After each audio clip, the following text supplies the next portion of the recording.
नमस्कार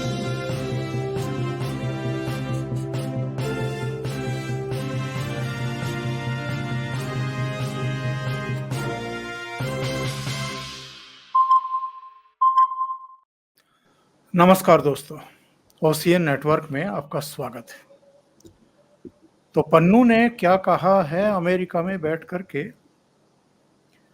उसका कहना है कि 2047 तक भारत नहीं रहेगा। उनकी योजना है कि कश्मीर की तरह अलगाववादी आंदोलन चलाएंगे, चीन को शामिल करेंगे, चीन से कहेंगे कि वो अरुणाचल वापस लेने के लिए अपनी सेना भेज दे। कश्मीर की तरह हम कई दूसरे राज्यों में भी अलगाववादी खड़े करेंगे और कुल मिलाकर के उसकी धमकी है। प्रधानमंत्री नरेंद्र मोदी का तो कहना है कि हम 2047 तक दुनिया के विकसित राष्ट्र में शामिल होंगे। लेकिन पन्नू जैसे जो मैं तो कहूँगा कि अमेरिका, कनाडा और कुछ पश्चिमी देशों के जो पाले हुए लोग हैं और जो डीप स्टेट का समर्थन हासिल लोग हैं, वो ये सपने देख रहे हैं कि 2047 तक हम भारत के टुकड़े-टुकड़े कर देंगे। एक विषय तो साहब ये हुआ, विषय ये है कि भारत को क्या अब समय आ गया है कि अमेरिका से आंखों में आंखें डाल करके ही बात करनी चाहिए इस मुद्दे पर।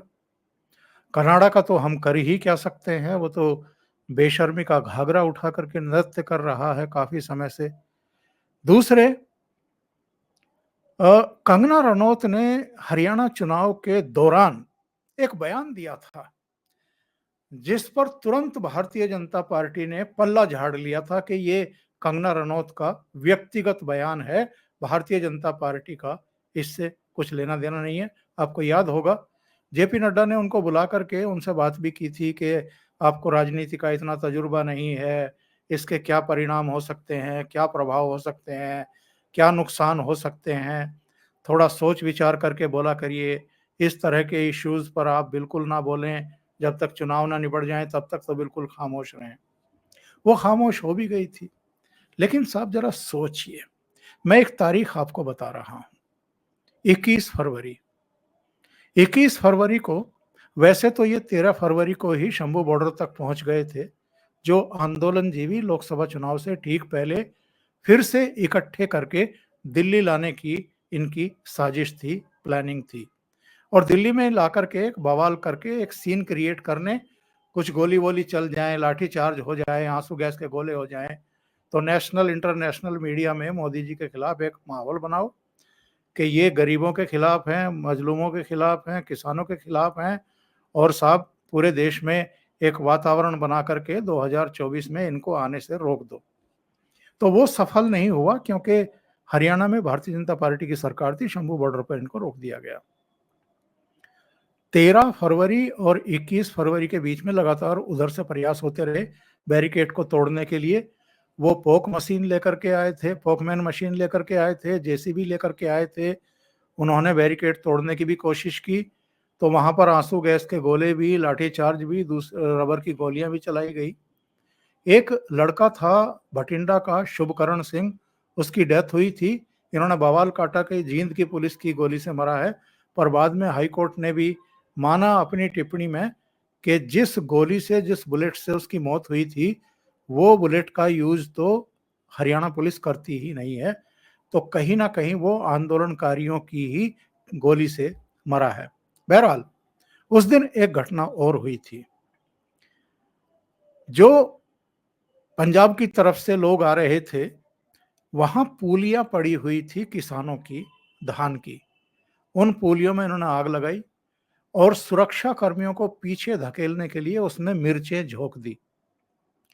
उसमें बहुत सारे पुलिस वाले जो है वो बेहोश भी हुए, उनकी आंखों में पानी आया, उनको अस्पताल में भी भर्ती कराया गया।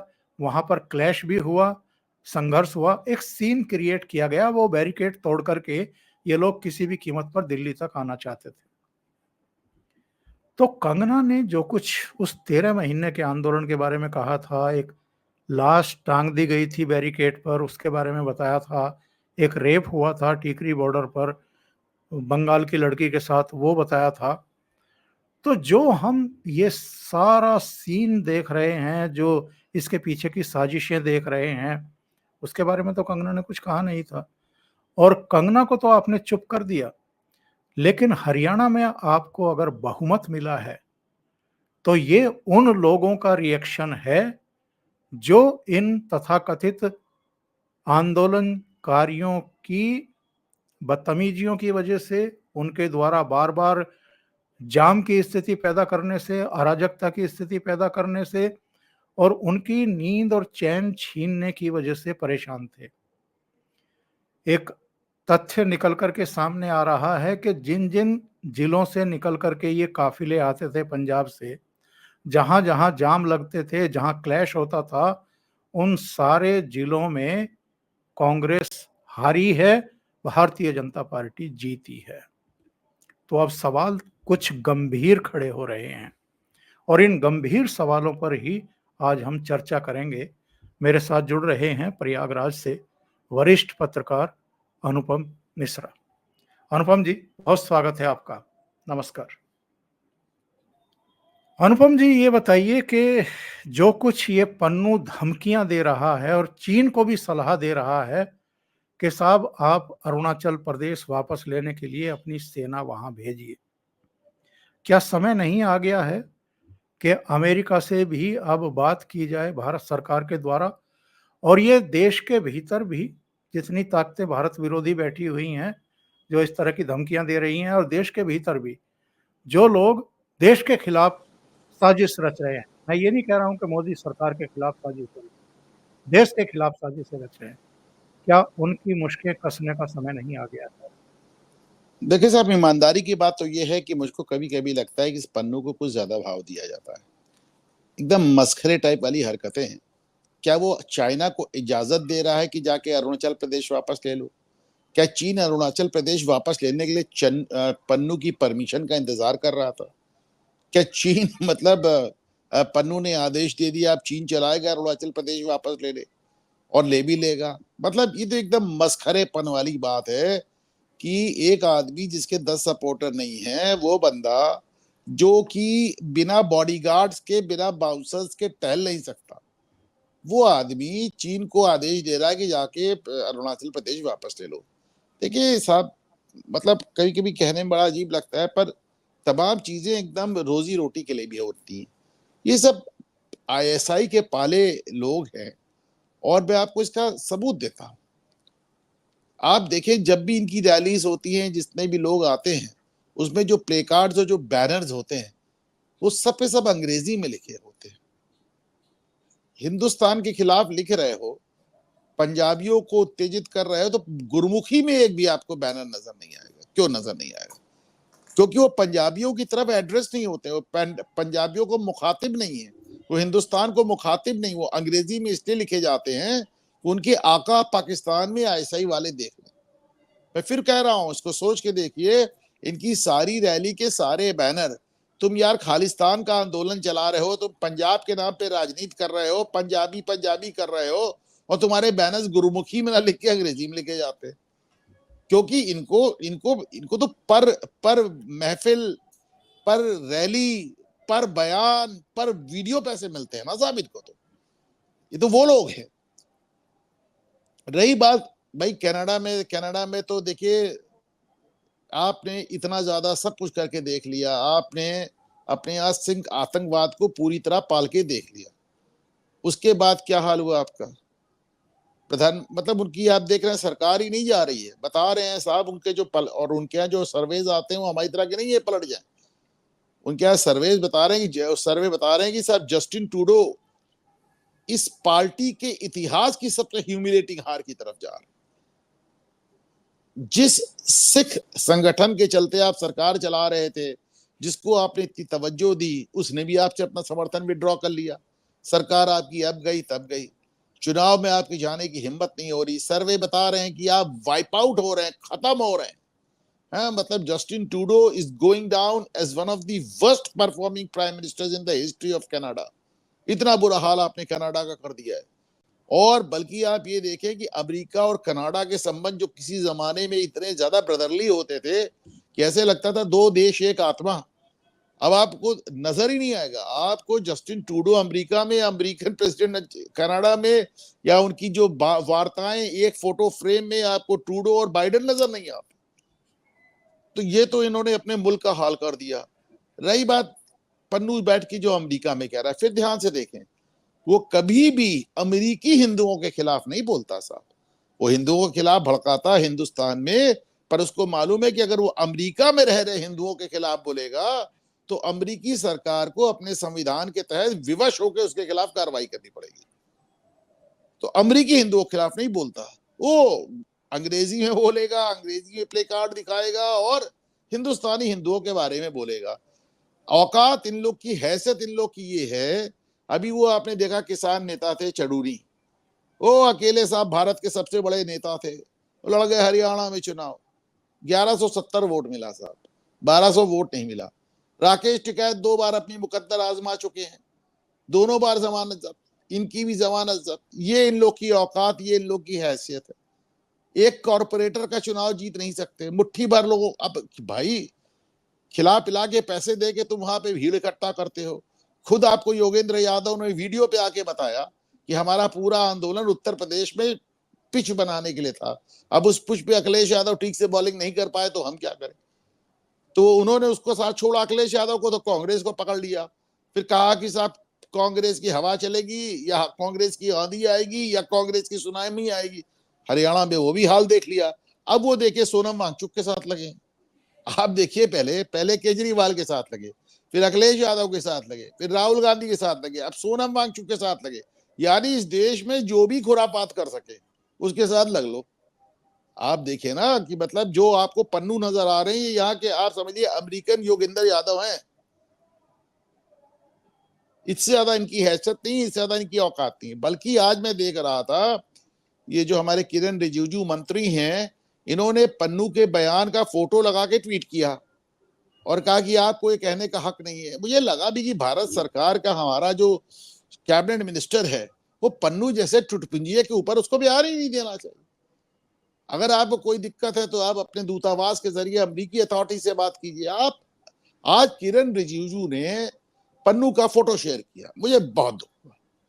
पन्नू की हैसियत ये नहीं है कि भारत सरकार का केंद्रीय मंत्री, कैबिनेट मिनिस्टर उसकी फोटो शेयर करे। आई ऑनेस्टली डोंट बिलीव कि ही डिजर्व्स दैट, और उनको तो नहीं करना चाहिए। रही बात कि भारत सरकार क्या कर सकती है क्या नहीं कर सकती, इसको भी समझ लें आप साहब। गोरों ने जानकर अपने देश में ऐसे ऐसे कानून बना रखे हैं कि आप आज तक विजय माल्या को वापस नहीं ला पाए, नीरव मोदी को वापस नहीं ला पाए। आप समझें, उनके उनके उन्होंने वह सोच समझ के अपने कानून बनाए हैं, और सोच समझ के कानून बनाए हैं। ये दुनिया अभी बहुत ज्यादा, जिसे कहना एक तरफा उससे चल रही थी, धीरे धीरे उसमें बदलाव आ रहा है।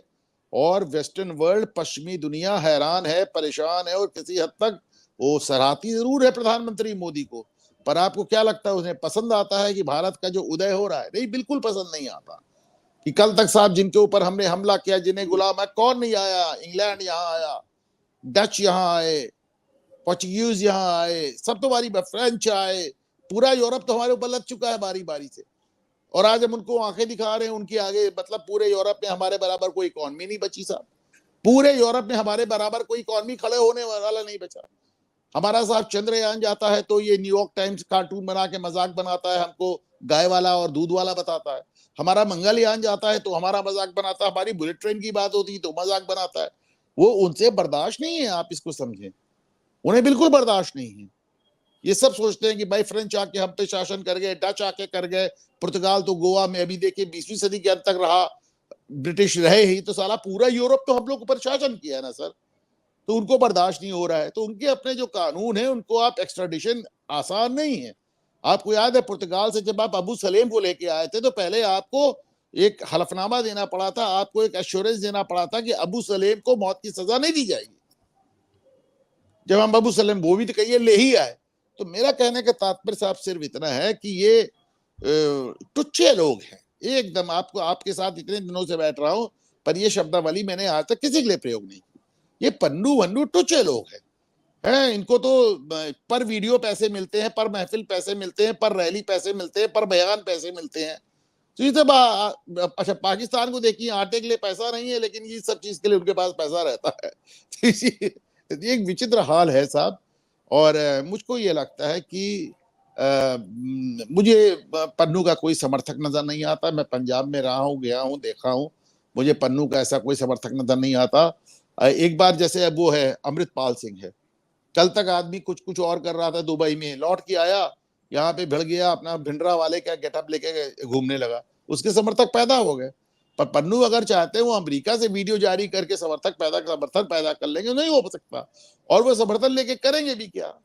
उनके हाथ में तो कुछ नहीं हो, तो खुद ही डरे डरे घूम रहे हैं। रोज कहते हैं भारत सरकार मुझे मार देगी, भारत सरकार मुझे मार देगी। आप आज भी पन्नू का कोई भी वीडियो देख लीजिए, वो सड़क के मतलब कदम नहीं रखते हैं जब तक उनके आगे पीछे बाउंसर ना हो।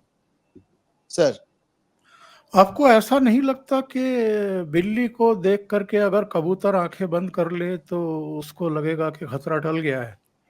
जिस पन्नू को लेकर के बीच चुनाव अमेरिका की तरफ से, बल्कि मैं कहूंगा कि व्हाइट हाउस में खड़े होकर के उसके प्रवक्ता भारत की कैफियत तलब करने की कोशिश करते हैं, यहाँ चुनाव को प्रभावित करने की कोशिश करते हैं और ये कहते हैं कि हम ये चाहते हैं कि हमने उनकी सुरक्षा को लेकर के उनको जो मारने की साजिश रची गई है, उसमें जो रॉ के अधिकारी का किसी का नाम आ रहा है और यहाँ पर एक निखिल गुप्ता गिरफ्तार हुए हैं, उसमें भारत जो है गंभीरता से कार्रवाई करे।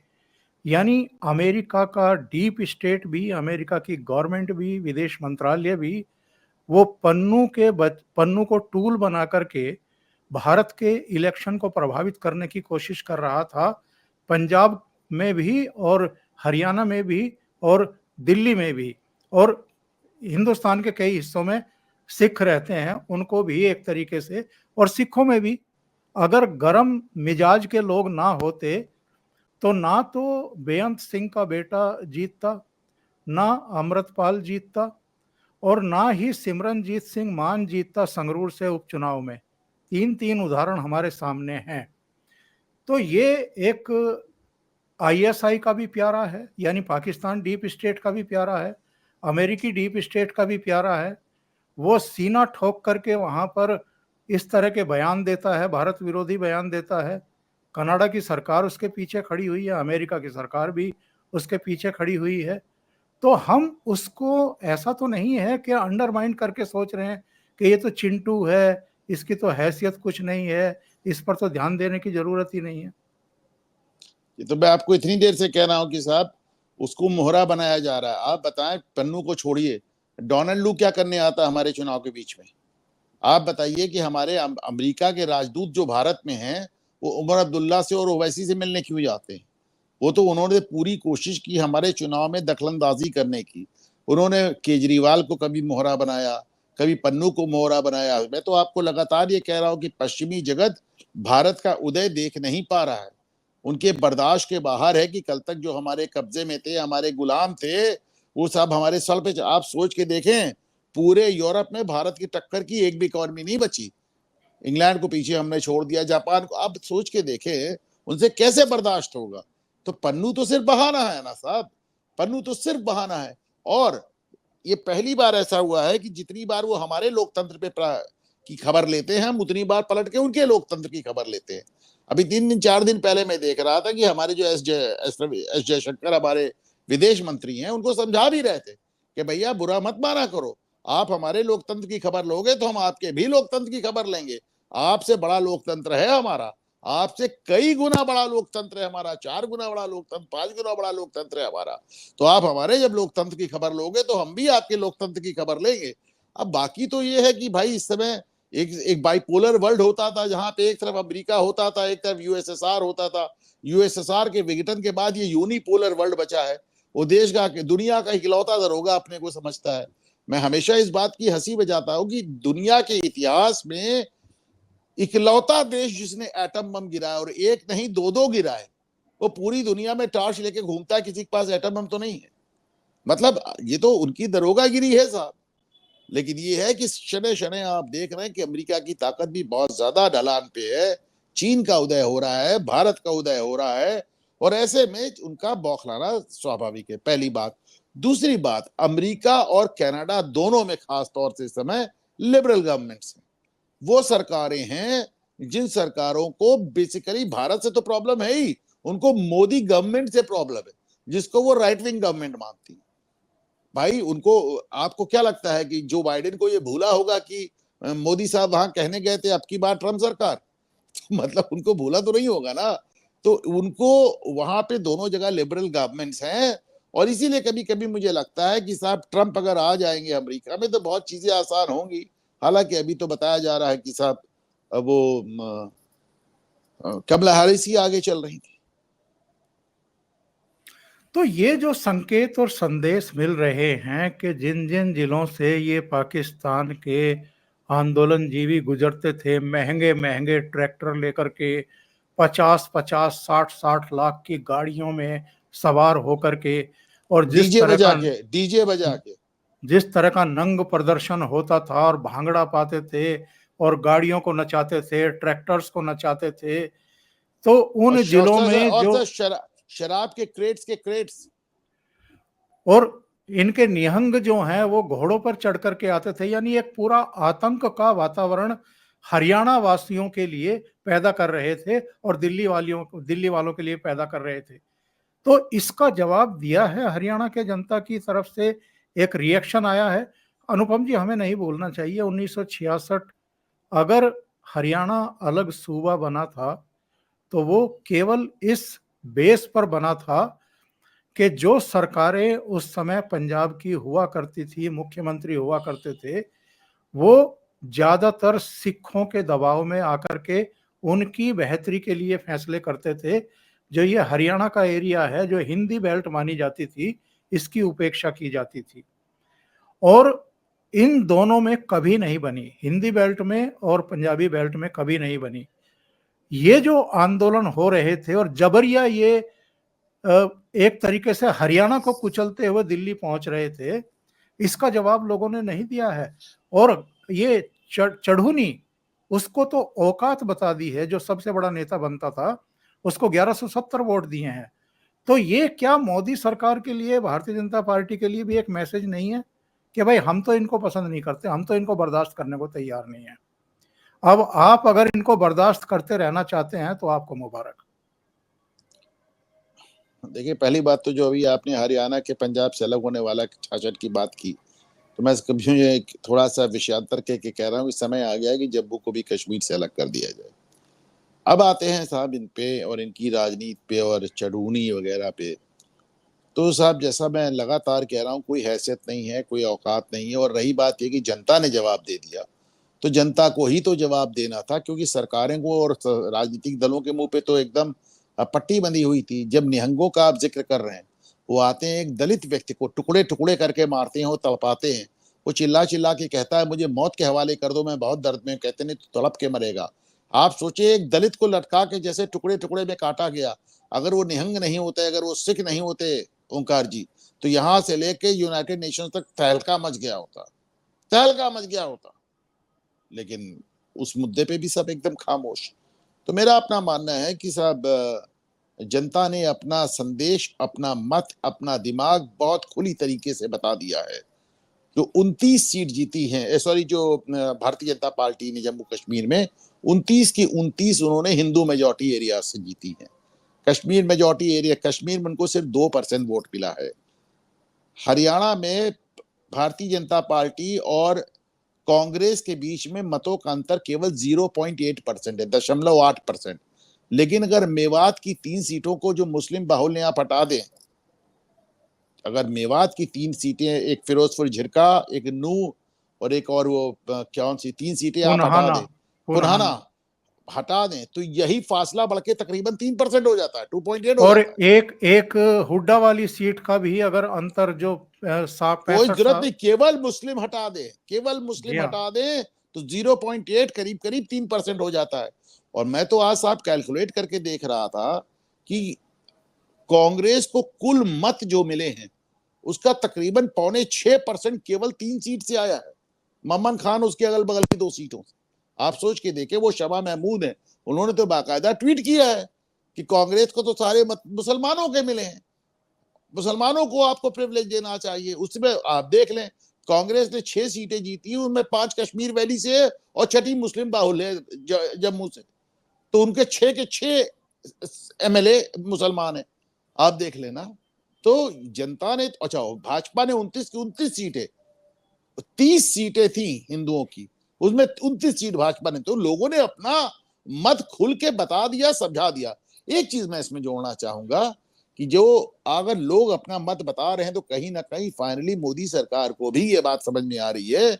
योगी आदित्यनाथ ने जब से कटोगे तो बटोगे वाली बात कही है, वही बात नरेंद्र मोदी ने दूसरी तरह से कही कि बांटने वालों की महफिलों में खुशियां मनाई जाएंगी। फिर जमाने बाद मोहन भागवत को याद आया कि हिंदू राष्ट्र नाम की भी कोई उनकी डिमांड थी।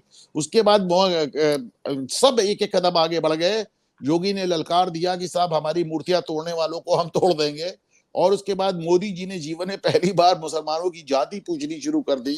हाँ, तो ऐसा नहीं है, मैसेज भेज भी दिया गया है और मैसेज रिसीव भी कर लिया गया। ओंकार जी, अनुपम जी, 2 घटनाओं का मैं और उल्लेख करना चाहूंगा, उन पर भी आपकी राय जरूर जानना चाहूंगा।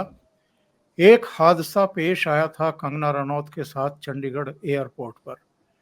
वो जब मंडी में चुनाव जीतने के बाद पहली बार दिल्ली के लिए रवाना होने वाली थी, तो चंडीगढ़ एयरपोर्ट पर एक सिख महिला जो सीआरपीएफ की जवान थी, उसने उनके साथ मिस हैंडलिंग करने की कोशिश की, मारने की कोशिश की, चांटा मारने की कोशिश की। जब उसको गिरफ्तार किया गया तो उसने कहा कि चूंकि इन्होंने किसान आंदोलन के दौरान एक बयान दिया था महिलाओं के बारे में कि 100-100 रुपए में महिलाएं आ जाती हैं, उनमें मेरी माँ भी थी, मुझे गुस्सा था। गुस्सा था तो होगा, लेकिन आप किसी के ऊपर, किसी मेंबर ऑफ पार्लियामेंट के ऊपर इस तरीके से हाथ कैसे उठा सकती हैं, या कानून अपने हाथ में कैसे ले सकती हैं, वो भी किसी जिम्मेदार अनुशासित फोर्स का हिस्सा होने के बावजूद। तो जो एक विश्वमन किया जाता है राजनीतिक कारणों से, चीजों को तूल दे करके, कुछ गुस्सा भरा जाता है कम्युनिटी में, एक वर्ग में, एक क्षेत्र में, ये जो गंदी राजनीति चल रही है। और दूसरा, राम रहीम, जिनको पैरोल पर रिहा किया गया था मतदान से कुछ समय पहले। पैरोल पर रिहा करने का फैसला कोर्ट का होता है, सरकार का तो होता नहीं है। सरकार को जिस तरीके से घसीटा गया, और राम रहीम ने बाहर निकल करके अंदर खाते ही सही, लेकिन जो काम किया है, क्योंकि हमें नहीं भूलना चाहिए कि जो मोस्टली सिख हैं पंजाब के, वो भी राम रहीम के पीछे पड़े रहे हैं कुछ चीजों को लेकर के। तो जो ये अंदर की एक कॉम्प्लेक्स सिचुएशंस हैं, जिनके रिएक्शन आए हैं लोगों के भीतर से, क्या ये भी एक महत्वपूर्ण कारक रहे हैं इस जनादेश में? नहीं, डेफिनेटली रहे साहब, डेफिनेटली रहे हैं। आप इसको समझें, जाट वर्सेस रेस्ट का पोलराइजेशन की बात हो रही है। हकीकत ये है कि जाट बेल्ट में भी जहां 2 सीट जीती थी भाजपा, वहां 4 हो गए। जाट वोट भी उसने पहले के मुकाबले 2019 के मुकाबले ज्यादा पाए। 2014 जैसे नहीं पाए, पर 2019 के मुकाबले ज्यादा पाए। तो पूरा आपके सामने जनता का रिएक्शन बहुत खुलकर आया है। रही बात उस सीआरपीएफ की जवान की जिसने की कंगना रनौत पे हाथ उठाने का प्रयास किया, तो अभी कल देखा गया, और मैंने इसको शेयर भी किया था, सीआरपीएफ का एक मुस्लिम जवान है तनवीर अहमद, उन्होंने यति नरसिम्हानंद को लेकर इतनी आपत्तिजनक पोस्ट डाली है। और वो तो मामूली कांस्टेबल थी वो लड़की, ये तो असिस्टेंट कमांडेंट है, यूपीएससी से चयनित है, असिस्टेंट कमांडेंट है। फर्ज कीजिए इनकी ड्यूटी दासना मंदिर में लगी होती तो ये क्या करते? ये तो यति को गोली मार देते। फर्ज कीजिए इनकी ड्यूटी अयोध्या में और काशी में और मथुरा में लगी होती तो ये तो पब्लिक सर्विस कमीशन से चुन के आए हैं, केंद्र लोक सेवा आयोग से चुन के आए हैं, और इस तरह का पोस्ट कर रहे हैं ऐसा। तो अब ये तो क्या ही कहा जाए, मतलब सिरफिरों की कोई कमी नहीं है। आपको याद है कि ऑपरेशन ब्लू स्टार के बाद आर्मी से भी लोग छोड़ के भागे थे, अपने गन्स लेके भागे थे, हथियार लेके भागे थे। आर्मी डिजर्शन इसके पहले या इसके बाद भारतीय सेना में कभी नहीं हुआ। वो इकलौता मौका था कि ये भारतीय सेना में डिजर्शन हुआ। तो सिरफिरों की कहाँ कोई कमी है साहब। लेकिन एक बात है कि बहुत खुल के जनता अपना जनादेश सुना रही है। और पता नहीं क्यों ओंकार जी, मुझे ये लगता है कि धीरे धीरे पंजाब में भी अब आप बदलाव देखेंगे, क्योंकि पंजाब पूरी तरह से रसातल में जा चुका है। मतलब अब उनको भी कहीं ना कहीं समझ में आएगा कि हम कहाँ जा रहे हैं और क्यों जा रहे हैं। दिल्ली का हाल आप देख ले, 31 साल में पहली बार फिस्कल डेफिसिट, वो भी सीधे 7,000 करोड़ का। तो लोग कहते हैं साहब किस स्टेट में फिस्कल डेफिसिट नहीं होता। अरे भैया, दिल्ली की बात अलग है। पुलिस भी, किसी भी प्रदेश का बहुत बड़ा हिस्सा बजट का पुलिस में जाता है, पुलिसिंग में जाता है। वहां पुलिसिंग केंद्र सरकार के पास है, तुम्हारे ऊपर कोई लोड ही नहीं है। डेवलपमेंट अथॉरिटी भी केंद्र सरकार के पास है, तुम्हारे पास कोई लोड ही नहीं है। ब्यूरोक्रेसी भी केंद्र सरकार के पास है। 2015 के बाद से दिल्ली पब्लिक सर्विस कमीशन ने अधिकारियों के अपॉइंटमेंट नहीं कर रखे। तो आपके पास ब्यूरोक्रेसी का लोड नहीं है, पुलिस का लोड नहीं है, तमाम विभागों का लोड नहीं है। आपके सिर्फ पीडब्ल्यूडी को सड़कें बनानी है, और सड़कों का हाल आपने ये कर दिया। इतना अच्छा इंफ्रास्ट्रक्चर देके गई थी शीला दीक्षित, उस पर कुछ भी आरोप हो, तो आपका तो ये हाल है। तो मेरा मतलब है कि हरियाणा ने अपनी बात कह दी है ओंकार जी, और ऐतिहासिक रूप से जो 3 बार कभी कोई सरकार नहीं आई ही नहीं, बहुमत की सरकार आई, तो हरियाणा ने अपनी बात कह दी। और मेरा दिल कहता है, या फिर जो कुछ भी मेरी राजनीतिक प्रज्ञा है इतने सालों में मैंने देखी है, मुझे पता नहीं क्यों ओंकार जी लगता है कि आने वाले दिनों में आपको दिल्ली में, तो दिल्ली में, पंजाब में भी कुछ असरात नजर आएंगे। अब एक महत्वपूर्ण बिंदु पर बात करके इस शो को खत्म करेंगे।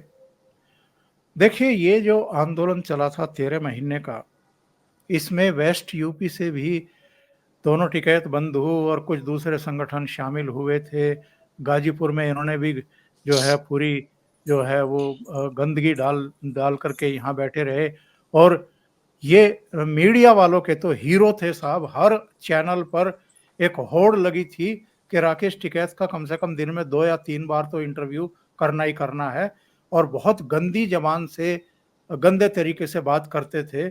इसी तरीके से चढ़ूनी में और राकेश टिकैत में एक होड़ लगी हुई थी कि ज्यादा कौन मीडिया में छाए और ज्यादा गाली गलौज कौन करे। उस आंदोलन के बाद उत्तर प्रदेश में फरवरी 2022 में चुनाव हुआ। केवल 6-7 सीटों पर फर्क पड़ा, वो भी वेस्ट यूपी में योगी सरकार और भारतीय जनता पार्टी की सरकार दोबारा बन गई।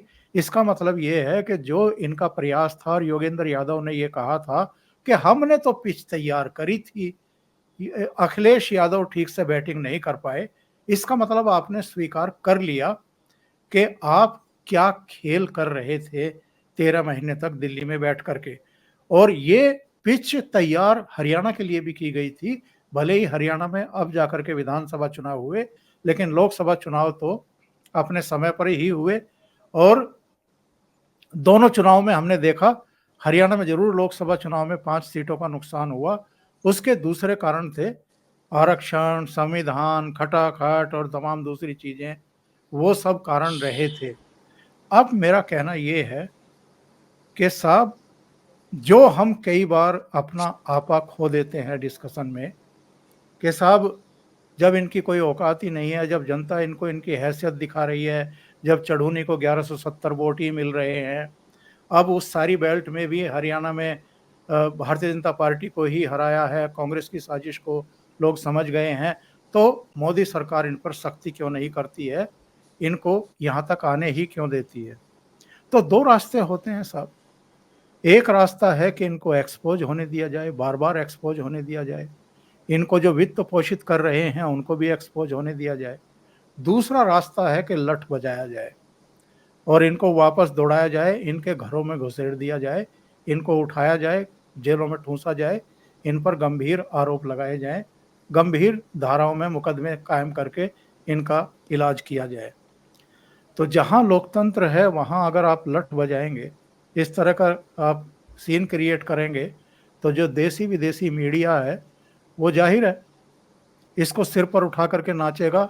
और जो पश्चिमी देश चाहते हैं, जो डीप स्टेट चाहता है, कहीं ना कहीं वो आप कर बैठेंगे, गलती कर देंगे। तो अभी तक का जो रुख रहा है मोदी सरकार का, आपको लगता है कि वो जारी रहेगा या इस बार कुछ सख्ती देखने को मिलेगी? देखिए साहब, सख्ती जहाँ पे होनी चाहिए वहां पे हो भी रही है। जुबैर के खिलाफ मुकदमा हो गया है, जाहिद खान जेल चले गए। देखिए, ये वहां जहाँ सख्ती हो सकती है वहां हो भी रही है। लेकिन आप इसको देखें कि धीरे धीरे आदमी इस हद तक एक्सपोज हो जाता है कि आपने देखा कि जैसे ही जयराम रमेश ने इस बार ईवीएम की बात की, उनको इंडी गठबंधन में किसी का सहयोग नहीं मिला, यहां तक कि कांग्रेस के अंदर भी नहीं मिला। राहुल गांधी ने जो पहले विदेश से ट्वीट किया और इसके बाद जो हरियाणा की समीक्षा बैठक की, दोनों ही मामलों में ईवीएम को लेकर कोई जिक्र ही नहीं किया राहुल गांधी ने, क्योंकि धीरे धीरे ईवीएम का रोना होते होते होते होते इस स्तर तक पहुंच गया कि शायद उन्हें खुद ही शर्म आने लगी। उनको समझ में आ गया कि साहब ईवीएम का रोना रोने से काम नहीं चलेगा, जैसा कि आप कहते हैं एक्सपोज हो गए। उसी तरह चरूनी हो और ये राकेश टिकैत हो, सतपाल मलिक। अच्छा, भारतीय जनता पार्टी का अपना एक तरीका भी आप देखें, उन्होंने यशवंत सिन्हा को नहीं निकाला, पार्टी जो बकते रहे गाली नहीं निकाला। उन्होंने सुब्रमण्यम स्वामी के खिलाफ कोई एक्शन नहीं लिया, उन्होंने अरुण शौरी के खिलाफ कोई एक्शन नहीं लिया, उन्होंने शत्रुघ्न सिन्हा के खिलाफ कोई एक्शन नहीं लिया, उन्होंने सतपाल मलिक को गवर्नर बनाए रखा। 4 साल तक बंदा झूठ बोलता रहा, गाली देता रहा, 4 साल तक। अभी कल मैं देख रहा था उनका एक वीडियो, चुनाव के पहले कह रहे थे कि भारतीय जनता पार्टी का डब्बा गोल हो रहा है हरियाणा से। बंदा सीधे टीवी पे आके कहता है कि मैंने अमित शाह और प्रधानमंत्री को लेकर झूठ बोला, बोला तो। लेकिन भारतीय नरेंद्र मोदी का अपना एक अंदाज है विरोधियों को टैकल करने का। अब उसमें थोड़ा समय जरूर लगता है। अब जैसे आप देखें, राजदीप सरदेसाई को समय जरूर लगा, लेकिन फाइनली उन्होंने हलफनामा देके कहा कि मेरी पूरी स्टोरी झूठी थी। आपने देखा तीस्ता सीतलवाड़ा का मामला कितना लंबा चला, लेकिन फाइनली सुप्रीम कोर्ट को कहना पड़ा कि पूरा झूठ और फरेब का इस औरत ने पूरा एक जाल बिछा रखा था, और सुप्रीम कोर्ट को यह तक कहना पड़ा कि अगर सरकार को इसके खिलाफ कार्रवाई करने की इच्छा जरूर करे, और हुई भी। वो अलग बात है कि फिर चंचू साहब ने उसको भी बेल करा दी। बहरहाल मेरा कहने का तात्पर्य यह है कि भाई नरेंद्र मोदी एक विजनरी आदमी है, इसमें कहीं किसी को कोई संदेह नहीं होना चाहिए। लेकिन नरेंद्र मोदी एक बहुत महीन राजनीतिक भी है, बहुत ही। वरना एक चाय की दुकान से उठ के आज वो दुनिया के सबसे बड़े ताकतवर लोगों में से नहीं आते। ओंकार जी, यानी जिसको सीख देनी होती है, जिसको दंड देना होता है, दंड देने का और सीख देने का काम वो जनता पर छोड़ देते हैं। बहुत और बहुत धन्यवाद। खुद उस आदमी पे भी छोड़ देते हैं, वो अपने को खुद भी डुबो लेता है, ऐसा खुद बहुत भी वो बहुत अपने। धन्यवाद। थैंक यू सो मच अनुपम जी, आप जुड़े और महत्वपूर्ण मुद्दों पर चर्चा की। थैंक यू धन्यवाद। So much.